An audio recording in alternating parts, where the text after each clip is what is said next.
ஓம் ஸ்ரீராம ராம ராமேதி ரமே ராமே மனோரமே சகசிரநாம தத்துல்யம் ஸ்ரீராமநாம வராணனே. உலகம் யாவையும் தாமுழா வாக்கலும் நிலைபெறுத்தலும் நீக்கலும் நீங்களா அழகிலா விளையாட்டுடையார் அவர் தலைவர் அன்னவர் கேசரன் நாங்களே. எத்திர எத்திர ரகுநாத கீர்த்தனம் தத்திர தத்திர கிருத்தமாஸ்தகாஞ்சலிம் வாஷ்பவாரி பரிபூர்ணலோச்சனம் மாருதிம் நமது ராட்சசாந்தகம். அஞ்சிலே ஒன்று பெற்றான் அஞ்சிலே ஒன்றை தாவி அஞ்சிலே ஒன்று ஆறாக ஆரியர்க்காக ஏகி அஞ்சிலே ஒன்று பெற்ற அணங்கை கண்டு அயலாரூரில் அஞ்சிலே ஒன்றை வைத்தான் அவன் எம்மை அழித்துக் காப்பான். இன்னைக்கு நம்ம கம்பராமாயணத்துல பாலகாண்டத்துல தாடகை வதை படலத்துல 40வது பாடல் பார்க்க போறோம். இந்திரன் இடைந்தான் உடைந்து ஓடினார் தந்திரம் பட தானவர் வானவர் மந்தரம் இவள் தோல் எனின் மைந்தரோடு அந்தரம் இனி யாதுக்குள் ஆண்மையே. இதுதான் பாட்டு. இப்ப பதம் பிரிச்சு பொருள் பார்க்கலாம். இந்திரன் இடைந்தான், இந்திரன் இவளுடன் எதிர்க்க வந்து பின்னிட்டு ஓடினான். தானவர் வானவர் அரக்கர்களும் தேவர்களும் தந்திரம் பட உடைந்து ஓடினார். தமது சேனைகள் அழிய சிதறி ஓடிவிட்டார்கள்.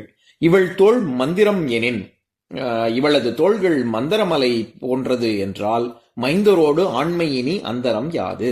தக்க ஆண்களோடு ஆண்மையில் என்ன பேதம் இருக்கிறது? இப்ப நம்ம இந்த பாட்டுல இருக்கக்கூடிய நயங்களை பார்க்கலாம். இந்திரன் இடைந்தான் அப்படின்னு வர்ற இடத்துல இடைந்தான் அப்படின்னா பின்னிட்டான், பின்வாங்கினான் அப்படின்னு அர்த்தம்.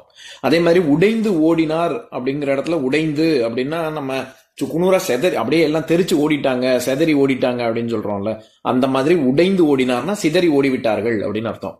தந்திரம் பட தானவர் வானவர் அப்படின்னு வர்ற இடத்துல தந்திரம் அப்படிங்கிற சொல் படையை குறிக்கும். அதாவது தந்திரம்ங்கிற சொல்லுக்கு நிறைய பொருள் இருக்கு. எல்லாருக்கும் நமக்கு தெரிஞ்சது உபாயம், அதாவது ஸ்ட்ராட்டஜி அப்படின்னு சொல்றோம்ல, அந்த உபாயம்ங்கிற ஒரு அர்த்தம். அதை தவிர கைத்தொழில், தொழில குறிக்கும். தந்திரம், தந்திரத்தால் திறம்பட செய்த நூல் அப்படின்னு அங்க அங்க வந்து எவ்வளோ கிராஃப்ட்மேன்ஷிப்னு சொல்றோம்ல, அந்த பொருள் இருக்கு. அதை தவிர யுக்தின்னு ஒரு அர்த்தம் இருக்கு. அப்புறம் இவன் தந்திரமா காரியம் பண்ணி சாதிச்சிட்டான் அப்படின்னு பித்தலாட்டத்தை அதையும் குறிக்கும். அதை தவிர இது திருமந்திரத்தில் 7ஆம் தந்திரம் அப்படின்னு சொல்றோம்ல, அங்க வந்து ஒரு கல்வி நூலை குறிக்கும். இதை தவிர ஒரு கோவிலுக்கு நம்ம நம்ம நம்ம செய்யக்கூடிய செய்கைகள், அதன் மூலமாக அந்த தந்திர சாஸ்திரம் அப்படின்னு சொல்லுவாங்க. அதை கை செய்கைகளை வைத்து நம்ம இந்த சின்முத்திரையெல்லாம் இருக்குல்ல, அந்த மாதிரி கடவுளை வழிபடக்கூடிய ஒரு முறை, அதுவும் தந்திரம் தான். அதே மாதிரி இப்ப படைய குறிக்கும்.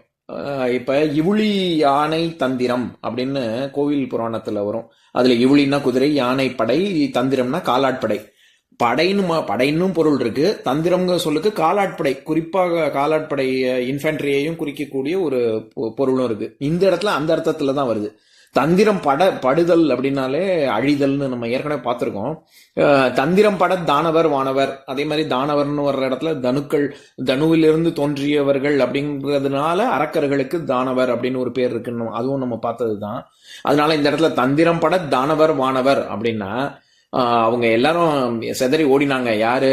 இந்த காலாட்படையாக இருக்கக்கூடிய இந்த அரக்கர் படை, தேவர்களுடைய படை எல்லாமே வந்து இந்த தாடகையை கண்டு எல்லாம் தெரிச்சு ஓடிட்டாங்க அப்படின்னு சொல்ல வராங்க.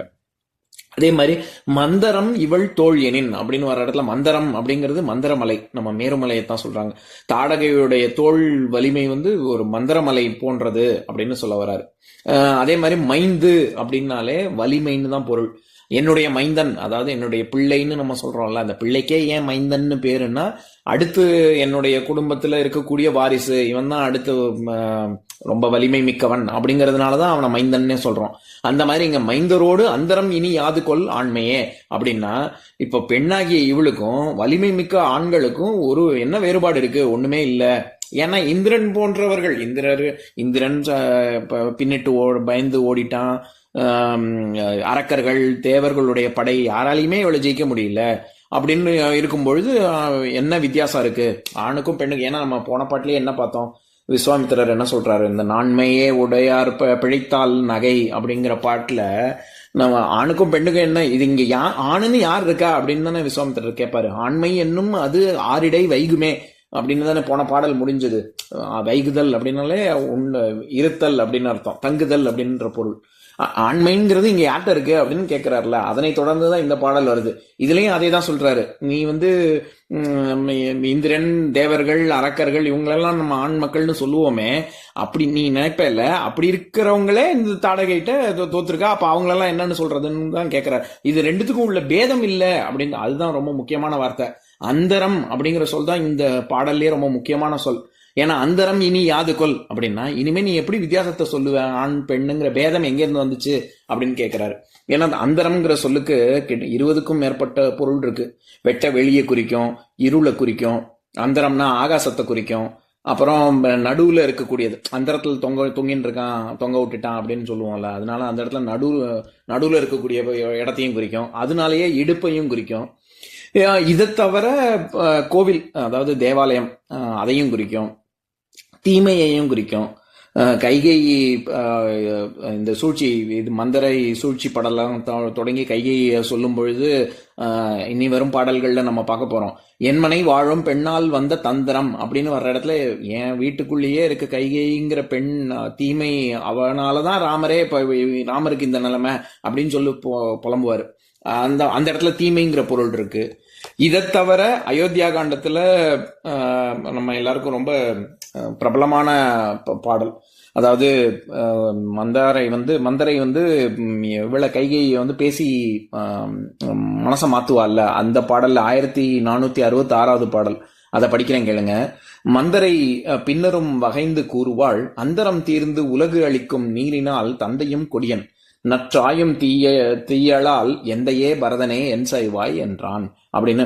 ஐயோ பரதனே, நீ என்ன பண்ணுவ, அப்பாவும் உனக்கு நல்லபடியா சரியில்லை, அம்மாவும் சரியில்லை அப்படின்னு சொல்ற இடத்துல, அந்தரம் தீர்ந்து உலகு அளிக்கும் நீரினால், எல்லாத்துக்கும் அரச இப்படி ராமனுக்கு தாராவார்த்தை கொடுக்குறாரு தசரதன், இப்பேற்பட்ட அப்பாவை வச்சு நீ என்ன பண்ணுவ அப்படின்னு வர்ற இடத்துல அந்தரம் தீர்ந்து அப்படின்னா நடுவு நிலைமை. இது உனக்கு சாதகமா இருக்கிறது தான் நடுவு நிலைமை, அதுல இருந்து விலகி ராமனுக்கு போய் கொடுக்கிறாரு அப்படின்னு வர்ற இடத்துல நடுவு நிலைமைன்னு வரும். அதை தவிர ஆரண்ய காண்டத்துல 3141வது பாடல், அதையும் படிக்கிறேன் கேளுங்க. இதுவும் ரொம்ப பிரபலமான பாடல். பிரவர்ச்சன கர்த்தாக்கள்லாம் இந்த பாடல்ல கண்டிப்பா உதாரணமா சொல்லுவாங்க. அதாவது, இந்திரன் சசியை பெற்றான், 2 வதனத்தோன் தன் தந்தையும் உமையை பெற்றான், தாமரை செங்கனானும் செந்திருமகளை பெற்றான், சீதையை பெற்றாய் நீயும், அந்தரம் பார்க்கின் நன்மை அவருக்கு இல்லை உனக்கே ஐயா அப்படிங்கிற பாட்டுல சூர்பனகை ராவணனை கொஞ்சம் கொஞ்சமா அவனை வந்து மனசு மாத்தி அவனுக்கு காமம் மேலெழும்படியாக அவள் சொல்லக்கூடிய பல வார்த்தைகள், பல சொற்கள்ல இதுவும் ஒண்ணு. அதாவது இந்திரனுக்கு சசி இருக்கா, சிவனுக்கு உமை இருக்கா, அந்த மாதிரி சரஸ்வதி இருக்கா பிரம்மாக்கு, அந்த மாதிரி சீதை உனக்கு இருக்கணும் அப்படின்னு சொல்ற இடத்துல, அந்தரம் பார்க்கின் நன்மை அவருக்கு இலை உனக்கே ஐயா, அவங்களுக்குலாம் பெருசு கிடையாது, சீதை மட்டும் உங்ககிட்ட வந்தான்னா நீ தான் வந்து ஓஹோன்னு இருப்ப, உங்க ஜோடி தான் இருக்கிறதுலே பெஸ்ட் அப்படின்னு சொல்ற இடத்துல அங்கேயும் அந்தரம் பார்க்கின் அப்படின்னு தானே வருது. அவங்களோட உன்னை ஒப்பிட்டு பார்க்கும் பொழுது உனக்கு பேதமே இல்லை, அதுவும் இதுவும் ரொம்ப பெஸ்டா இருக்கும் அப்படின்னு சொல்ற இடத்துல பேதம், வேறுபாடு ஒன்றும் இல்லை அப்படின்னு வரும். அந்த பொருள்ல தான் இந்த பாடல்லையும் வருது. ஆணுக்கும் பெண்ணுக்கும் ஒரு பேதமும் இல்லை, அதாவது அந்தரம் இனி யாது கொல், இனிமே என்ன வித்தியாசம் இருக்கு, ஆணுக்கும் பெண்ணுக்கும் எல்லாம் ஒண்ணுதான் அப்படின்னு சொல்ல.